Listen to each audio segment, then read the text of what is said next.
sequence start. 6, 5, 4, 3, 2, 1. We have a liftoff. Yes, once again, we have a liftoff. I want to thank you for listening to the Big Truth Podcast. This is a special edition. I got my buddy Kevin Beener with me. He's broadcasting live from Vietnam. So this is usually what I do here is do things face to face, but I can't be in Vietnam right now. So I'm going to bring him on the line in a second. If there's a weird delay or some of the audio is a little weird, you know, we're doing this from halfway around the world. So everybody give it up for my buddy, Kevin Beener. Can you hear me, bud? Right on, Truth. I can hear you loud and clear. All right, good. So I think there's like a little microsecond delay. So I'll pause at the end of any question, and then, you know, I'll wait for you to have a good pause before I jump in. But right now, you're out in Vietnam doing some adventure motorcycle riding and some touring and some bringing some people around. So, how did you get involved in that, and what's going on down there?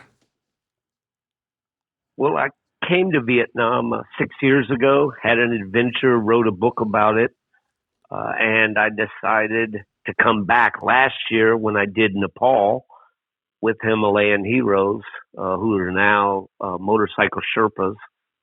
And so I had an idea last year to do tours for people. Since I enjoyed it, they read my book about it, they wanted to do it, but there was still a little bit of unsure about coming over. So I said, you know, I'll be your personal tour guide for private groups of 2 and 3 people. And so I did that as a means to stay over here for 6 months at a time. It was also a commitment. And so I've been here for 5 months now, learned a little bit about everything, but it's been an amazing time. Vietnam's a really interesting country, and the people are just super cool. And, you know, first of all, it's a culture based around motorcycles. They all own a motorcycle and they ride every day. They don't understand live to ride. That to them is like, what do you mean? That's what they do. So that's a pretty cool culture. And so if you like riding a motorcycle, I think you'd like Vietnam. That's awesome. So just a little bit background information. If you're not familiar with Kevin, you know, he's been around the motorcycle world a long time now and on the scene. And if you've been to any of the major motorcycle events in the U.S. and you know, especially like Sturgis, he's officially named the mayor of fun and hosts and MCs a lot of the events out there. He has a couple of books, and you know, he's an all around well known personality in the motorcycle world. So, you know, why don't we go back before we start getting deep into the Vietnam and the adventure motorcycle and stuff, like for people that might be unfamiliar with you, give me a little bit of your background and what got you into motorcycling and the custom motorcycle world and how you became, you know, the mayor of fun from all of that. Yeah. Well, first of all, you know, people that are unfamiliar with me, I always tell them just Google the name Beener. BEAN''RE. And I've been doing a lot of stuff for quite a few years now. Probably got 40 years in the motorcycle world doing motorcycle stuff. Yeah, man, you're like an institution. You're like an institution, you know? I am feeling old, I tell you what. But yeah, I mean, I've done a bunch of stuff. I started out with Easy Rider magazines in grade school. It was like, wow, this looks like a cool thing, you know, and my love for motorcycles and Harley Davidsons started then. I ended up joining the Marine Corps at 17 years old to buy a Harley Davidson, and found out that I still couldn't afford one. So I ended up with a Honda, and I had a few other motorcycles till I finally got a Triumph, and then went to Harley. In 1988, I got my first Harley, but I'd been riding motorcycles for almost 10 years before that. So, now, 88? Yeah, that's kind of, yeah. 88 was my first Harley. Now, was it still like that was before like the waiting list and stuff, though, right? Like that was more. Oh yeah, yeah. Evos had just come out, so most people were very skeptical of the Evos. My crowd, the Harley crowd, they were still very down on the. They were yuppie bikes. Evos were, and real men rode bikes that you had to work on. And I got a shovel head, and I was riding that, and eventually, I guess it wore down on us because pretty soon everybody had Evos. Yeah, It was man. almost like cheating. The Evos, you didn't have to work on them. They didn't leak oil. Before that, it was a whole different animal. Sure, and So it's funny now because Evo is actually technically a classic bike at this point. 86. it's an antique. Yes. Like I said, I'm feeling old. I can remember before all that. Yeah, You man. know? So that's one thing I love about you though is that like in this business like you or the world you're always doing something and you're always heading somewhere. Like when I first I probably bumped into you at some shows here and there, but I think really the first time we really hung out was when we were at the Amanopla show there in Mexico City, and shout outs to Charlie and Juan Pablo and Louis at Biker Shelter and everybody that is getting stuff And going. Miguel, don't forget Miguel. And Miguel, of course, Miguel Cyclist Cycles, and everybody that was very gracious host. They got a really cool scene going on down there. It's like a budding scene, so like people are very stoked and excited, and it hasn't been corrupted by years of things where people start to get like shitty feelings or whatever. But it's like still like very new and exciting and fresh down there. So and if you ever get a chance to go down there, make sure you try and get down when they're doing that show because it's a good time. But since then we've talked a lot, and you always seem like you're off to somewhere, and it's never anywhere close. You're always like heading up to Canada or you're going all over the place. How often do you even have like a home, or are you just out on the road all the time? Well, over 10 years ago, I figured out that having a home is just an extra expense. So for over 10 years now, I haven't had a real home base. I just keep traveling and staying on the road. I stay with friends extended lengths. I got some good friends down in South Carolina. I've been staying with them sometimes. I stay at my parents in Kentucky sometimes. It just, my lifestyle evolves around a lot of travel, and that's not conducive to having bills and a home base and a job for that matter, because you can't do those things. Yeah, So that's what's been working for me, and I've been very fortunate to go a lot of places and see a lot of people and things. Yeah, man, you got a true last of the American nomads right there. No doubt. I think so. So not a lot of people do it this way, but yeah. Well, it's cool that you figured out a way to be able to do that and keep things moving. So for now, you've been in Vietnam 5 months. What are you kind of cultivating down there? What are you up to down there? I know you said that you've been doing a lot of traveling around, and now you're starting to do private tours for small groups. How did that kind of come about, and what's kind of the game plan down there? Like, where are you going? Like, like where you guys I don't know where the tour's going and stuff. Yeah, I was talking to some people about doing a reality show, and we worked around some ins and outs, which I've talked about that for a while now. Anyways, we come up with an idea of doing a reality show called The Adventure Mentor, in which I take people on some of the things that I've done. And it's not all just motorcycle stuff, because I rode my motorcycle to Alaska 2 years ago, parked it, and hiked out to the Magic Bus from the end of the wild. And that's a pretty good adventure. I mean, it took 4 days. So anyways, we had this idea for a reality show of doing these type of trips, really off the chart trips. Well, that show kind of went on the back burner, which basically means it probably isn't going to happen. And I decided, you know what? It was a really good idea, and I want it to happen. So why not make it happen? So I offered some chances for people to book tours with me here in Vietnam. I offered them last year, and within a month, I sold out 6 month spaces. So it was a big hit. Everyone came over. It was a lot of stuff that there was probably more drama and things happening than any reality shows ever seen. I mean, I had two accidents where people had to go to the hospital and have surgeries.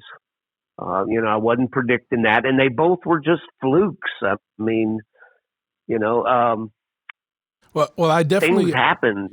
Yeah, I mean, I've seen some of your pictures from out there, and I know it's different when you get out into the jungle or into the rural areas, but when you're in the city, it's fucking insanity. Like some of those pictures you'd post where there'd be like 2,000 people on bikes around you. Like it seems like it would be hard not to get in an accident out there. you you have no idea. I mean, it's so intimidating, and so for the first time. But the more you do it, like me now, I mean, I love it. I love that insanity. I've been clean and sober almost over 30 years. So insanity like that is kind of like my new high. It's like, oh yeah, I'm used to this. When I drank and did drugs, my insanity, my life was like the traffic here, and you learn that you can deal with it. There's rules here. I tell people there's two different rules on the traffic. Number one, you cannot hit anyone. If you hit anyone, it's your fault. Doesn't matter what they do, and they'll do it all.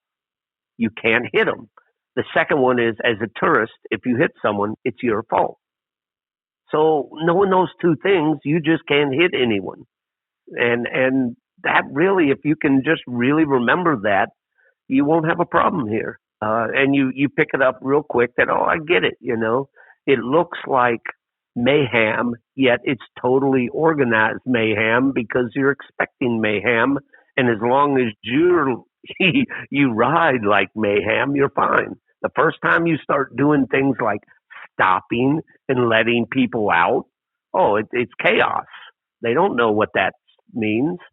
I mean, they blow through stop signs with not even looking your way. They're going to make a right turn at a stop sign, so they only look right. They don't look left to see what's coming. And it's rush hour traffic. So it's not like there's no one coming. There's 100 bikes coming. Well, those 100 bikes got to watch for that guy because he's pulling out. And if you hit him, it's your fault because you could have avoided him. So it's a really good, and from that traffic, I've kind of got pretty philosophical about it. And what a concept of our life. If we have a problem in life, it's our fault. If, why didn't we see that coming? We should have avoided that. And I think a lot of things in life that we're used to being so protected and so organized, it's, we want to throw the other blame. It couldn't be us. It's their fault. It's obvious. Look what they did to us or me. So that's kind of what I get out of this. That's pretty deep for a podcast, huh? There you go. Yeah.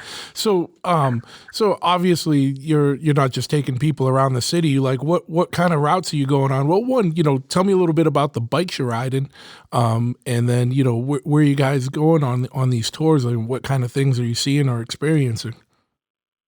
They ride little bikes over here, and but they are getting slightly bigger. For over here, they're considered really big is a Honda XL 150.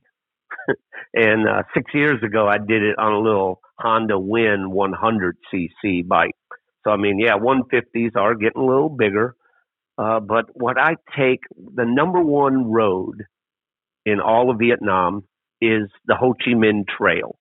It runs about uh, 1,500 kilometers from down south towards Ho Chi Minh City, which used to be Saigon, up to Hanoi.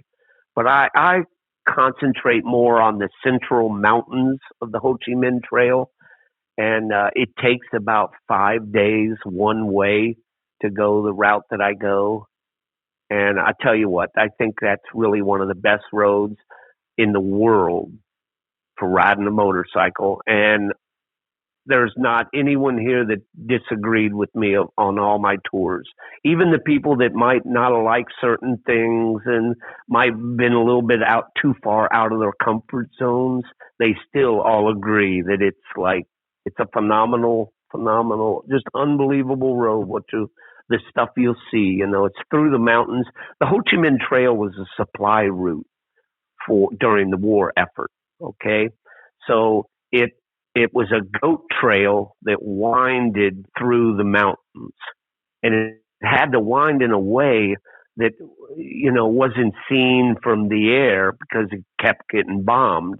And so when the war ended, this trail became a kind of a little bigger trail, and then became kind of a road, and they finally paved it about 10 years ago. So that's all this road's been paved for 10 years completely. Even 6 years ago there was parts of it, and there's still with landslides, and you got monsoon season that happens 6 months a year here.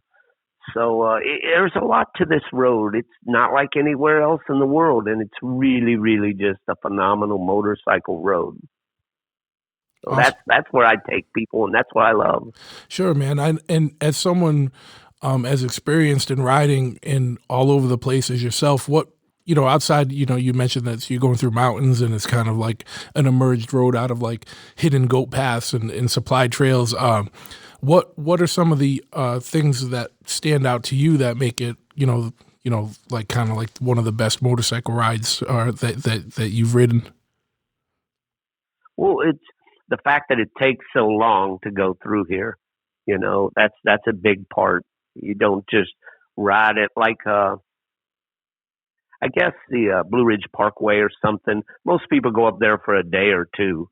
I mean, you could take the Blue Ridge all the way up and then get on the Skyway and take that up, but this is a road that takes a long time. That's a big draw. The other one is definitely the people here in Vietnam. They're really, really friendly people, but you got to get to know them. And one of the ways to get to know them is to say hello.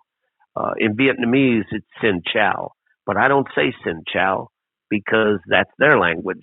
I say hello so that they know I'm not from here, even though at 6'2", they can probably guess that, I'm not a local. And the minute I say hello, it's amazing to watch their faces change. And they go from kind of giving you this look that you would think was very aggressive and very not friendly. Immediately they'll smile like a kid and just be waving and that's cool. And everyone from the youngest all the way up to the older people just are so friendly and have so much interest in some foreigner riding a motorcycle around their country. And it's very welcoming, and it's very, a lot of lessons to learn, and I dig that. I like showing people from America that's never been anywhere else other than maybe Canada or Mexico, a whole nother world that's like, you might as well be in a bar, in a Star Wars bar, with all the different intergalactical beings. That's how different it is over here in Vietnam from what most people's seen. So that's a real draw. You put those two together between the good riding and this other, it's really just it can be overwhelming for some. Yeah. Sure, man. And what do you do to prepare for these rides? You gotta like, cause you're on a little 150, so it's not like you can bring a ton of stuff with you. Like, are you guys like camping on the road, or are you guys stopping and staying at like are there hotels and stuff when you're on the road, or are you just kind of camping out, or what do you guys do? Yeah, to prepare? they got a lot more motels. they got a lot more motels than they used to have for sure. Motels over here. This is another one of my favorite draws about Vietnam. You know, I'm always on a tight budget, so I don't have a lot of money.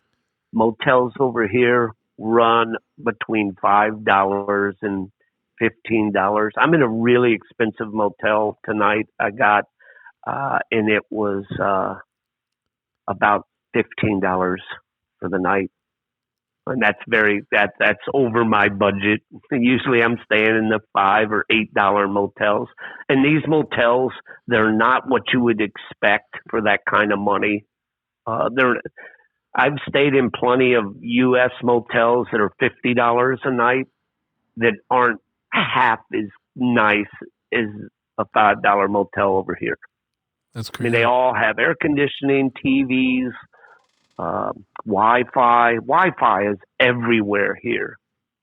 You know, that's another thing. In all these countries, Wi-Fi is so much cheaper, and it's better than our Wi-Fi in the States. I bought a SIM card for a phone so that I got unlimited data on my phone, and that was less than $10, $9 for a SIM card for 30 days, unlimited data on the phone. That's I mean, crazy. you can't even get that in a plan at home, you know? No, and it's awesome because, you know, that's what allows us to do this type of thing where I'm talking to you, you're halfway around the world, you know, we got maybe a slight delay, but I can hear you pretty clear. Like, you know, it's fucking awesome, man. You know what I mean? It's mind boggling. Yeah. Yeah. Absolutely. So what's some of the highlights so far? I know you've been out there about 5 months so far on this stay. What have been some of the highlights, and you know, what are some of the, you know, not only the peaks, but you know, in the highlights, but what are some of the valleys? And you know, I know you said a couple people got in some accidents where they had to get some surgeries and stuff. But you know, what are some of the peaks and valleys of living life out on the road in Vietnam? Well, the first group I had, a couple guys, Nation and Hippie, some good biker dudes from Iowa. They come over, and we were set to have a world class adventure. I'd just been here for a month before they got here, setting everything up, making sure everything was going to go smooth, and it was the end of monsoon season. So the month I was here, I didn't get a drop of rain. It was 90 degrees every day. When they showed up, I'm like, we're going to do it. Our first night on the road, I got a text from a buddy in Ho Chi Minh, says, be careful out there. And he sent me a weather map with a hurricane on it. And I go, when is this thing going to hit? And he messaged me right back and goes, tonight. And less than 5 minutes later, it started raining. And we were in the middle of a hurricane. So we weathered through that one. We rode through it. You know, I had a good group. I mean, they were hardcore. We were doing everything you wasn't supposed to do, like riding at night. We're riding at night in a hurricane in the mountains, you know. But and it was super dangerous. We made it. So we finally got through all that. We had a few days of pretty nice. But well, hold on. And we got up to Phung Ya. Yeah. So you're riding at night through the hurricane because there's no choice, like you had no place to stop, or was it you know, or were you doing it just to say fuck it? We were pushing. Okay. We were pushing perfectly because we were making such lousy time. Gotcha. You know, and they wanted to get up to the finish line, which was Phung Ya. And so we rode, you know, it was a couple nights that it's super dangerous. It's just insanity. But we did. And then what happens? 3 days later, there's another hurricane. And yes, it made land. We decided to get out of the mountains and go to the coast. We've already been to one hurricane in the mountains. It wasn't that fun. So for some reason, we kind of thought the beach might be better for the hurricane that was coming. So we met it head on at the beach, and we had another week of hurricanes. But you know what? I mean, they both loved it and had a great time. And later, I found out that Nation was famous for the guy you invited on a ride if he wanted to bring the rain. Anytime he showed up, it would always rain.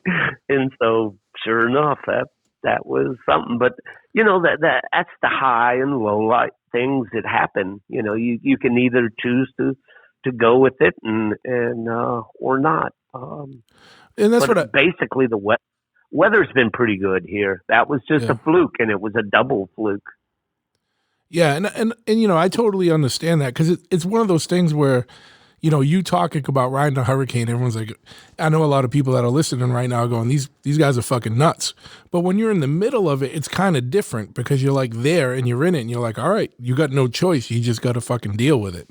And then kind of from there, try and make the most of it.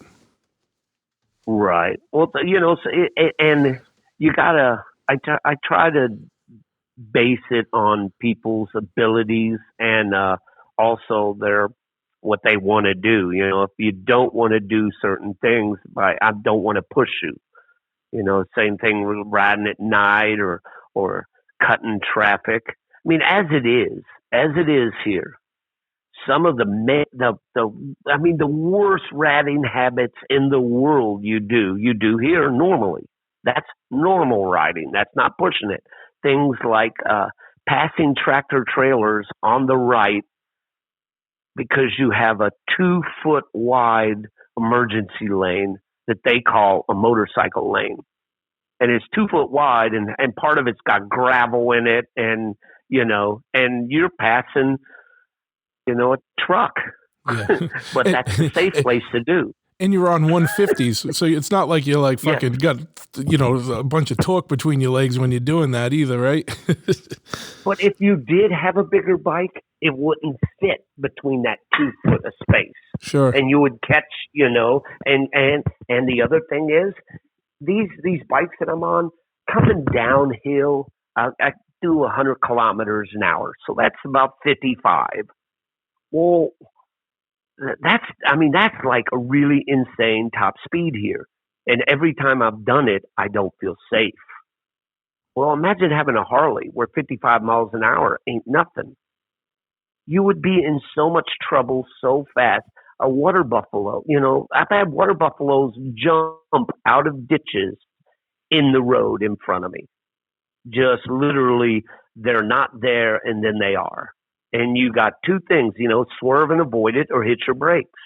And if you're going that fast on a big bike, it's not going to end well. And that's not just a daily thing. That's like practically every second of riding here. It's always something you got to watch for.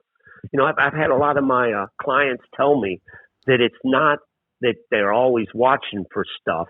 It's when this stuff pops up in front of them, it's three different things.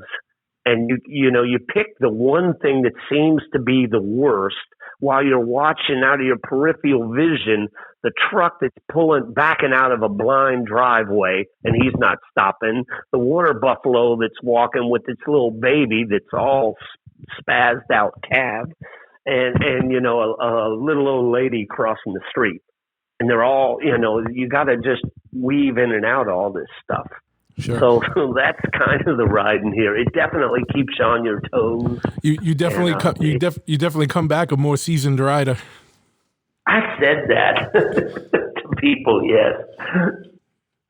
Cool, man. So, Vietnam's just one place where you've spent some time and done some riding. Yeah, I know you went with Bear and all those guys to Nepal, and I know you've like you said, you've ridden up to Alaska. I know you're always riding up to Canada and this and that. Outside of Vietnam, like what's been some of your more interesting kind of road adventures or favorite places to have gone and why? You definitely hit the tops of all of them. I mean, I can't. They're amazing what I've done. I went all the way up to the Arctic Ocean and Nova Scotia, Canada. I do every year. Nepal with the Himalaya mountains going up to the top of there. But ultimately, I've said it before, and I still stick behind. My favorite trip is the one that I'm getting ready to do, whatever that one is. I like to do things that I've done before, but I also like to do new things. So I always try to, keep moving and picking different things. Well, which brings me to my plans for next year. I think what I'm going to do next winter is head down south. Since I did the top half of the Pan American Highway, it's not a real highway. It's just there is roads that go from the Arctic Ocean all the way south to the Antarctic Ocean, Sierra del Fuego in Chile. So I went up all the way up to Dead Horse, which is Prudhoe Bay, in northern Alaska. It's 500 miles one way on a gravel road called the Dalton Highway. I did that on my Harley. So now I want to go all the way south. And so next year, that's my plan. It's still a lot of different variables to go. I just know I'm going to be doing it, and I'm going to do it on some sort of motorcycle. I am looking forward to that. And I know nothing about it. I haven't done it before. Part of this south I've been on a motorcycle was down into Mexico. Yeah. I flew down to Chile and snowboarded, but yeah, most of this is uncharted territory for me. And I don't want to do any research. I like to find out when I get there, and figure it out. You got to get Harley to sponsor you and give you one of their new Pan America bikes there. You see those? Oh, yeah, they do make that, huh? Well, I think it's coming this year. Yeah, you never know. Yeah, so your plan is you're going to just jump on a bike, you don't know what bike yet, and start heading south. Exactly. I'd like to do it on my big bagger chopper, but, it's a really heavy bike. And doing it in Alaska was a push. I dropped it 4 times. Man, it gets heavy just picking it up. Sure. Much less keeping it up, going through mud and gravel and stuff. It's a chore. On pavement, nothing beats it. But there's some other variables too. Being over here riding on a small bike, you learn that they're really not that bad. And like a 150 sounds terribly small, but you know what? It does everything you need it to do. It gets 70 or 80 miles to the gallon, and that's a big hit. I spent $4,000 going up to Alaska, and most of that was fuel. About $1,500 to $2,000 was fuel and oil. Sure. And that's a lot of money, for a guy that doesn't have any. It takes all my everything to put something like this together. And so it just makes sense to try to maybe do it a little cheaper. Yeah. But you never know. I don't know. I say that, and I could be doing it on a Sure, but it sounds like, it sounds like something that is a little bit lighter or more susceptible to kind of on and off road conditions, because especially when you're heading out into some of these areas, even though it says it's a highway doesn't mean a 4-lane paved mega structure. That's a fact. So but you must have to do. So are you trying to do it with no planning, or you got to do some planning for, because some countries can be a little tricky, I guess, with, or with, getting in or out of them, right? Or is there, or are you just kind of going to wing it and see what happens? I was going to just wing it for the most part. So you're right. Sometimes you have to, do that stuff, especially over here. Over here, you definitely need to advance, have visas and have that in order. However, even over here, when you just show up at a border, usually you can buy those visas. Sure, yeah. You can't fly into a country without the visa. But that's different because they know you're coming, you're on a plane. You can, when you just show up, you show up. So by traveling by motorcycle south, I'm pretty sure all those countries I get to, when I get there at the border, they got 2 things they can do. They either sell me a visa or let me in, or they turn me away, and then you go back.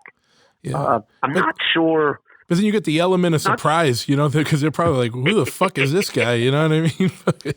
that always works to your benefit. I love that element of supply, and the not speaking the language. You can totally use that to your benefit. I just smile and shrug my shoulders, and hey, I don't know.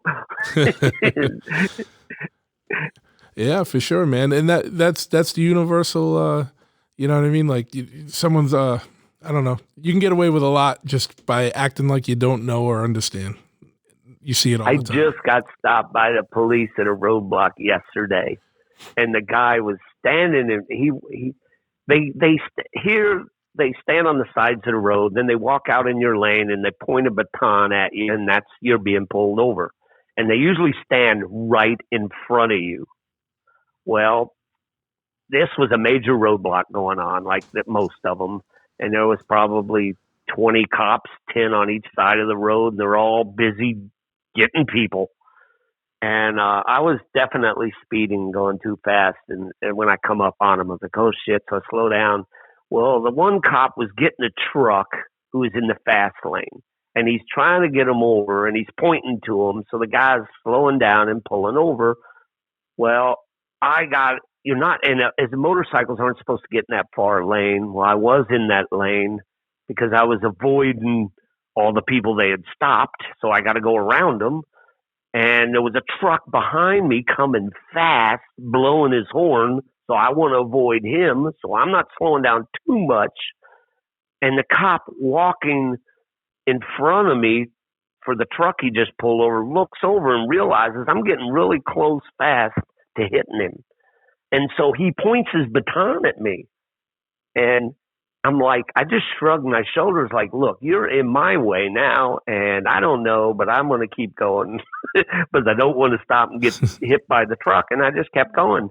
And that was one of them times, it's sometimes you just got to do common sense, shrug your shoulders, smile, and keep going. And that's what I did. And they didn't come after me, which is a good thing.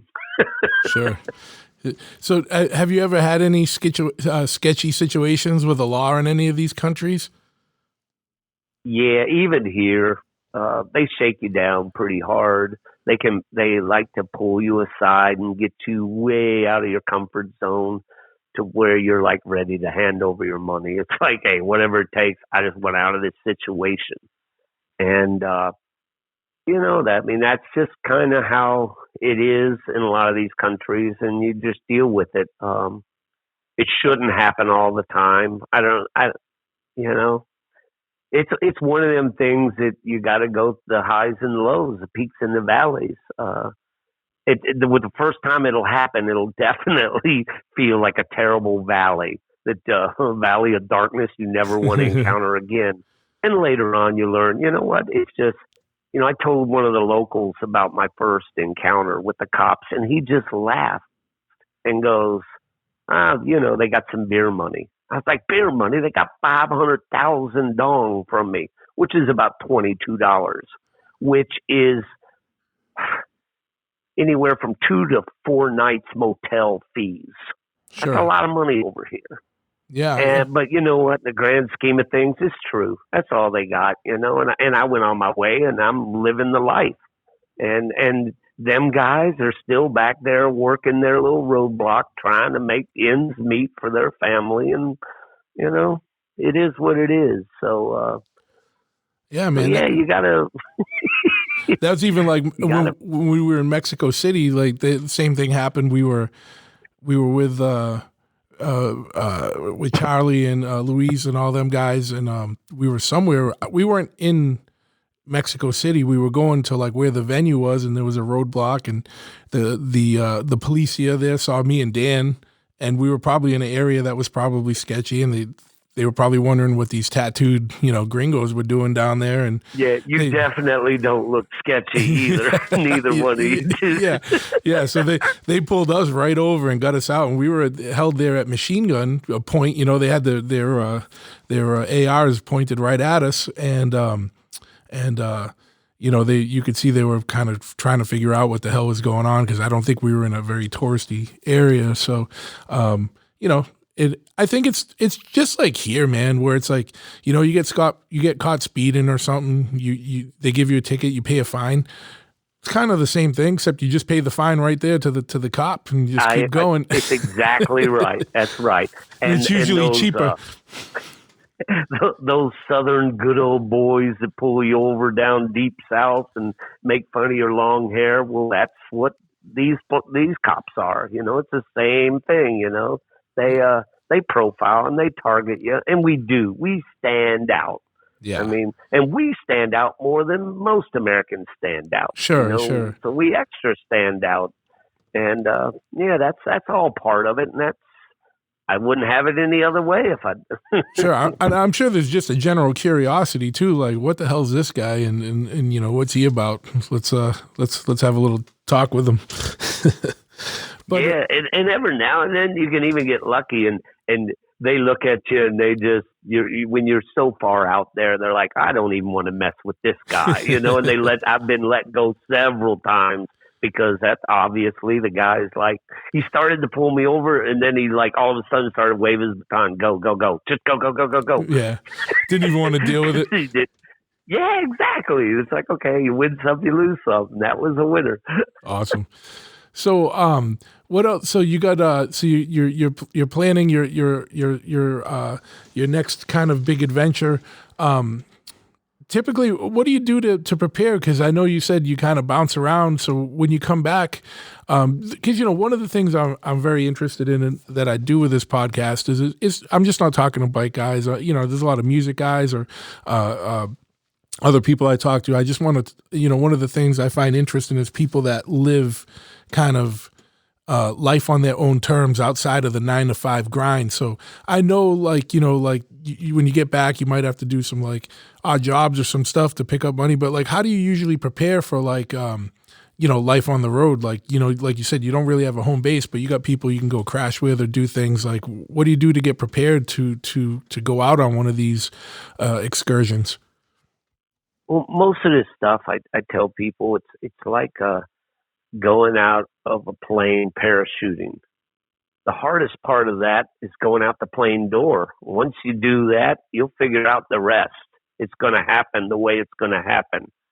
And I do the basics, which is try to come up with a little bit of money, sell something, buy something and flip it and make a few dollars, something like that, where I got me, 1,000 or maybe 2, and then I just commit and go for it. I've done plenty of trips where I left knowing I didn't have nowhere near enough money. And I've always said, your friends will never lend you money to go on a vacation, but they will all send you money if you get in a bind. So go on the vacation and get in the bind, and then they'll help you out, and then Sure, yeah.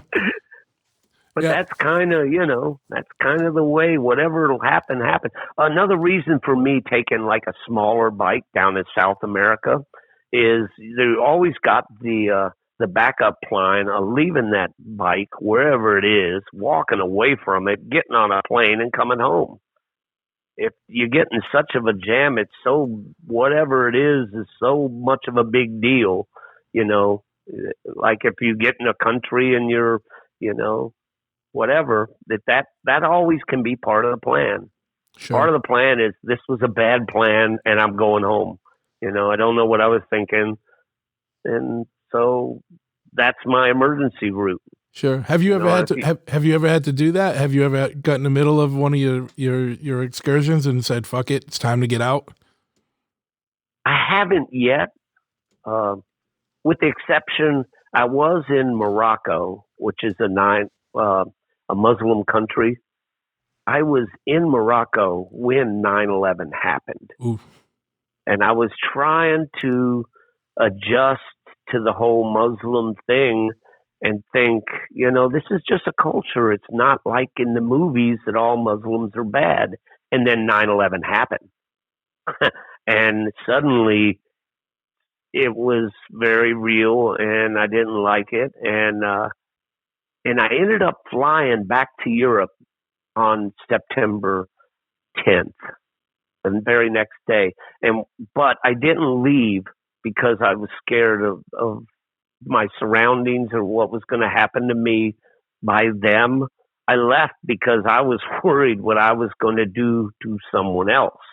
I had gotten a couple arguments about it, and they were again the really nice people who just didn't understand what had happened and why it had happened, and so yeah, I guess in that situation I had to leave, but it wasn't because I was scared of them. I was scared of me, what I might do. Sure. Yeah. Yeah. So And it was just a weird situation to be in, and yes, yeah, cool. yeah. It was how I learned about it. I had heard the radios kept talking in Arabic, so I didn't understand. I was listening to rock and roll music, and they started no more music. They were all talking, and I didn't know. So I went to an internet site. But this is back before, smartphones and stuff. And I went to an internet place and got a computer. And as soon as I logged on to AOL, I saw the headlines. And that's when I realized, okay. And so I just printed that page and took it back to the room to the girl I was staying with to show her.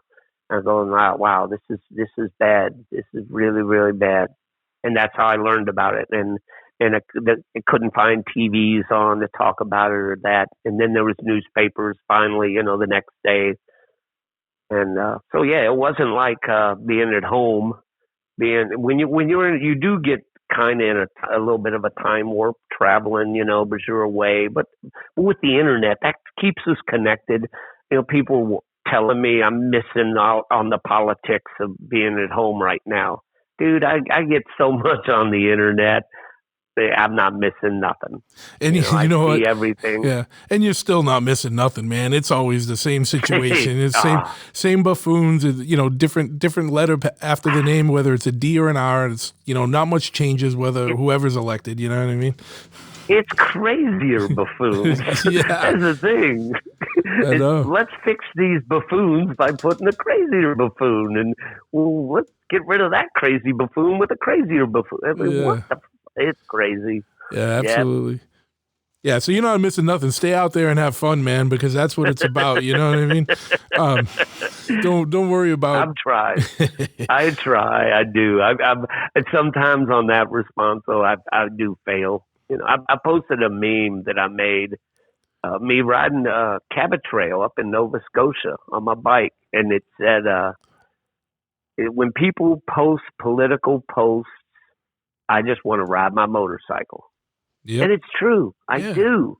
But people's called me out and thrown that meme in my face. Oh, you have a political view. You can't do that. You just want to ride your motorcycle. Well, just because I do doesn't mean, yes, I do sometime, Yeah, I mean, come on. You know what I mean? I served in the Marine Corps. I think I can, I got a little bit of say about our country, Sure. But, well, I mean, as a veteran, as a citizen, you know what? Like you can't. Right. There's people that live and breathe politics, and it's like, it's the same people. It's the same, not the same people, but it's almost the same mentality of people that live and breathe, WWF wrestling. You know what I mean? Because that's all it is. It's a big fucking charade, and you got the guy you like or the girl you like, and they're a heel one day, they're a hero the next, and that's I've totally used that analogy because and at the end of the day, they're backstage high-fiving. Exactly. These arch rivals are high-fiving, and that's a fact. They're eating dinner together and laughing it up and getting rich. Oh, yeah. Getting rich together. Absolutely, absolutely. And so, one of the things you're known for is, hosting motorcycle events and stuff. You got anything coming up on the horizon? You going back to Sturgis or any of the other ones and kind of doing your thing there, which I always think is pretty fucking awesome because you're a sober guy, but you're the guy that's keeping the party going. You know what I mean? Yeah. I've been real fortunate there. I kind of created my own niche because I'm not an MC. I don't do the MC stuff at all. Very rarely do I even get on a microphone. But I host the parties as the mayor of fun, and which means I'm there at the rally. I'm your official door greeter. I'm shaking hands and taking pictures and working the crowd. Yet I don't do it from the stage. I do it more grassroots level out in the crowd. Yeah, you're I'm right in there. camping with the people, you know. Yeah. I'm right there with everybody, and I think that's where that I kind of created a spot.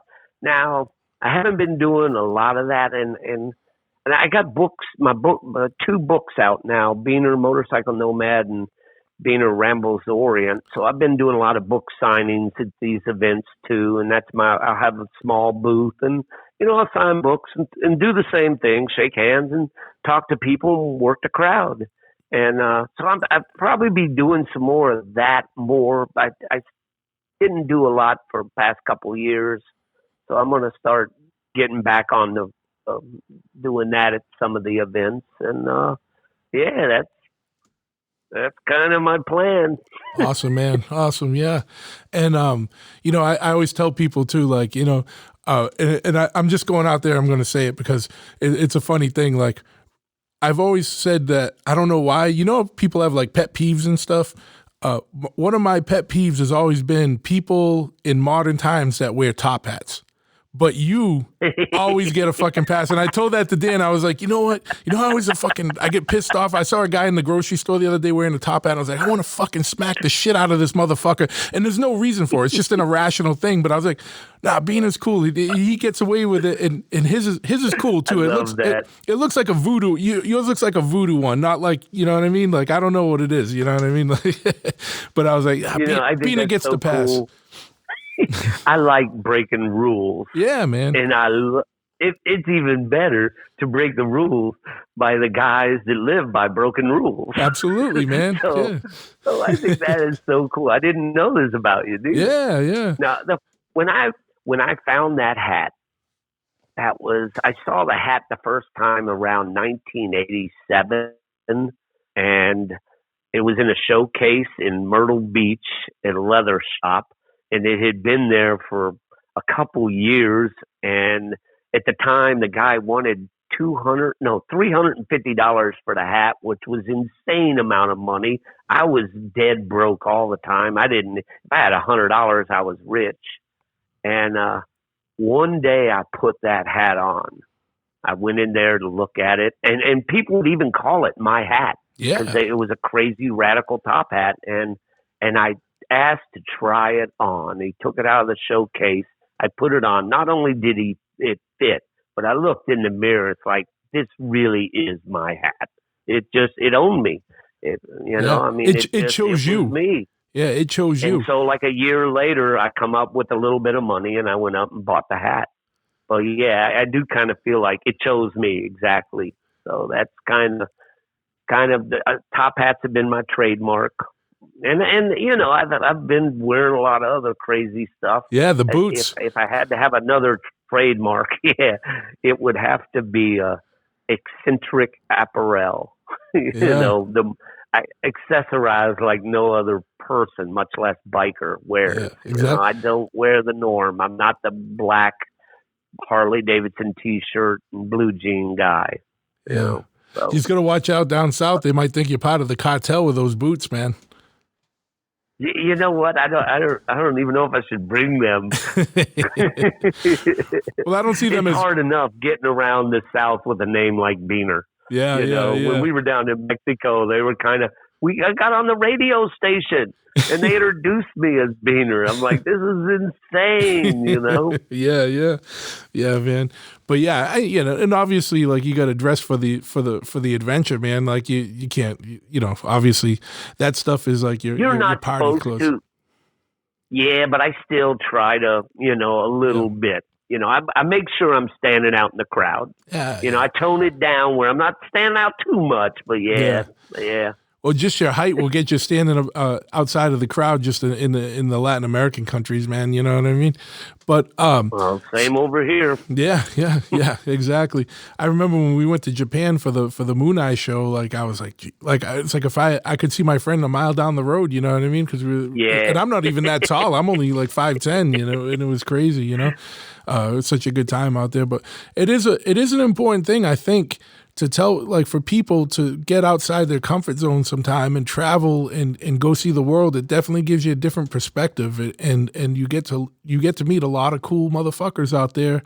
Some that are into this, some that are into the same stuff. There's a lot of people into motorcycles all over, or music or whatever, and you know, people that aren't, and it's amazing that you know, how cool people can be when you're in places where you know, you think, you know, every time I've been to Mexico, everyone's like, oh, it's sketchy down there, this and that. I'm like, no, I have the time of my life every time I'm down there. The only time I had any issues was with the cops, not with the people. You know what I mean? Right. And when you get out there, man, you get a new appreciation for just, you know, the world and humanity, and then also for what you have, you know, in life, you know, because there's a lot of lessons out there, and you don't get them all just doing your regular routine here, you know. Right. And you learn more about yourself too, and, you know, pushing yourself outside of comfort zones and going and doing wacky things, man. And I think you're an inspiration in that point. And I know you were trying to get me to go out to Vietnam, and I know, like, you know, Bear's been trying to get me to go on one of his things, and I'm definitely going to have to do it someday, man. But like I said, it's just hard getting away. You know, the only thing worse than working a 9 to 5 is owning your own business. Sometimes it's just hard and super hard to get away, dude. You know what I mean? Yeah, but you got to make it happen. I mean, I hear that from so many people. You either don't have the time, you don't have the money, you know, so you have a business so you can have the money, but now you got less time. Yep. Well, man, that's it. That'll be all your life. And that will never change. So you got to change it. I know. You have to say, okay, and I have to take that. You know, you went down to Mexico. I know. Look how great that was. And you know, you just do that. These trips over here, the biggest one was I did a 3-weeker. Okay. But 2 weeks, Bear does the same. It's about 2 weeks with travel time. Mine's a little longer. Sure. Yeah, but it's not that long. It really isn't. And the experience is forever, for a lifetime. I mean, it's amazing. It's that kind of, it's mind blowing. So just got to do it. I tell everyone that, you know. Absolutely. You gotta make it happen. What did you? Time flies too fast. What did you think about Nepal and riding out there in the Himalayas? The riding was very similar with traffic and, you know, the stuff you do, and, you know, the passing on blind turns, and, you know, at any moment you could die. There is that. I really wanted to do it. One of the main draws was because of these Royal Enfields. So of course, I chose the Royal Enfield Bullet, which is a street bike. And I feel like, you know, the other ones are adventure bikes. They're dirt bikes. Anybody can do dirt on dirt bikes. Take a street bike on dirt. So, and I had a ball with it. I mean, I really, really, really loved the Royal Enfield for over there. Was the perfect bike. It was 10 times better than what a Harley would have performed. Sure. Going through rivers and, you know, rocky mountains. I mean, that Bullet climbed like a billy goat up some of these rocky paths. And that's what you needed, you know? Yeah. Well, that's what a lot of people don't understand. There's different bikes for different things. Like, you know, like Harley's great when you're on, you know, American paved roads, or, you know, you're, you know, just, you know, developed paved roads, but they're not going to do as good, you know, when, you know, so like you said, you're not going to climb mountains, you know, and go up dirt roads with them as well, you know, as a smaller bike or a bike that's made for it. Don't they have like a Royal Enfield Himalaya edition now specifically for that type of thing? That's what, that should get your choice. It's a adventure bike / dirt bike, you know. It's a street dirt bike. It's a 400cc instead of 5. It's water cooled. It's very modern, and it's very comfortable, and it's very practical. It is the bike that makes sense. But Yeah. remember watching Joe Namath in CC Rider Yeah, or absolutely. CC and Company, where the scene where his gang, his motorcycle club, they all took their choppers onto a motocross track. And they did miserably. They're crashing these choppers. They couldn't make it over the humps. And it was supposed to show something. But what I got out of that scene was that's cool. Yeah. Anybody can take those dirt bikes and go racing the jumps and sailing through the air with the greatest of ease. Now do it on a chopper. You're doing something. Sure. So that's all my life. That's what I like doing. I rode mini bikes across the country, Yeah. I mean, anybody can get on a road bike, get on a highway and ride across coast to coast, but ride something that's not meant to do that. Do it on that. Now you're doing something. Yeah. And so that's kind of, I kind of like doing that. And that's why I doubt I'll take an adventure bike down to South America. It'll be a mini bike or it'll be a small CC street bike. I got a Honda Dream I'm thinking about doing it on. Nice. 305 Honda Dream, 1968. I think that might be kind of interesting, Yeah, that'll definitely put you in some situations where you're gonna have to figure out some things, man. For sure. Yeah, and meet some new people. Absolutely. Now, did you what you were talking about with CC Rider? Did you ever see? Have you ever been to Mama Tried yet, where they do the flat track racing and they'll do the hooligan or the not hooligan, the anything goes class where bunch of guys will be out there on long bikes and stuff trying to corner and shit. And I haven't been up there yet. And I'm sure if I was there, I'd probably be out there on my bike. Yeah, you should. I love that.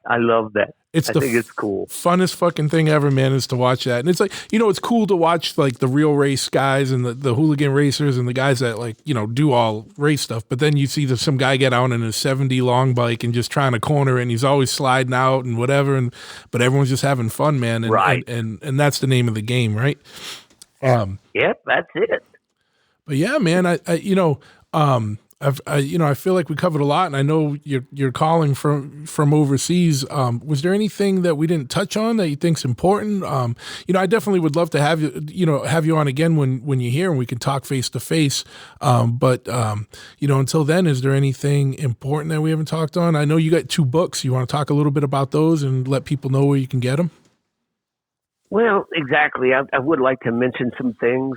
First of all, my Instagram page is everything_Beaner. And I spell Beaner, Beanre, not ER. Yep. That's my last name. If you go on Instagram, you can, there's a link on my profile to my website, which is everythingbeaner.com. And there is a page, or a blog page, and all kinds of different pages. But one of them is buy both my books there, and that's where I sell my books. I mail them to you.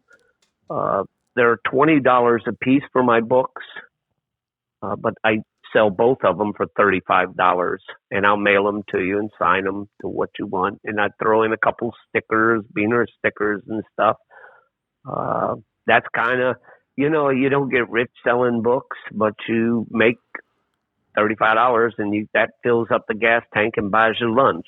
Absolutely. And so that perpetuates keeps that ball rolling. Absolutely. And on that respect, that's how I survive. And that's how I keep these stories coming and keep doing the things I love. And people still like those long bikes that Mama Tried that crash and slide out. They're great to watch, and that's my stories. They're not always a perfect success, but they're great to watch. Win or lose, they're pretty entertaining. So, absolutely. So that's how I do it, and support is greatly appreciated. Whether you just go on my Instagram page and click like, or you actually, you buy a couple books or something. It's all good.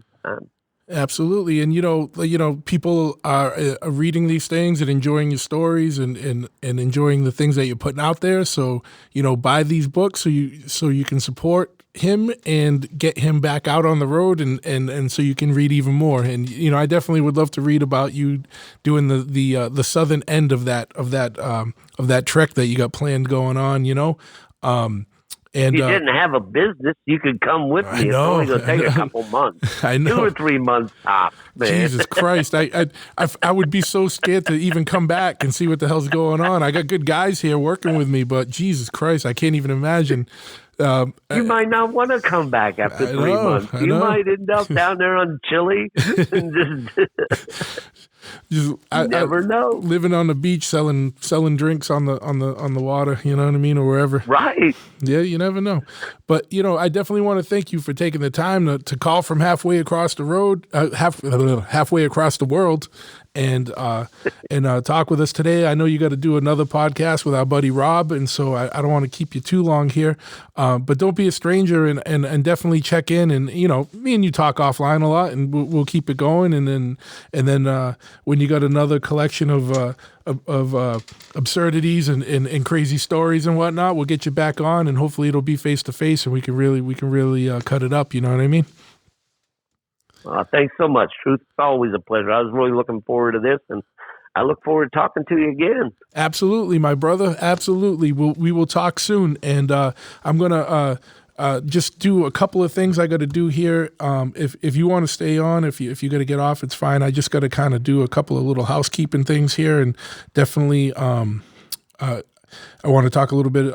This show is, well, first off, before I even get into that, definitely go to Beener's website and buy a book, or buy both of the books. You know what I mean? Go to his Instagram. It's everything_Beener, but it's BEN_RE, like he said. BEAN, yeah. BEAN. Sorry. I know what it is. You know what I mean? But yeah.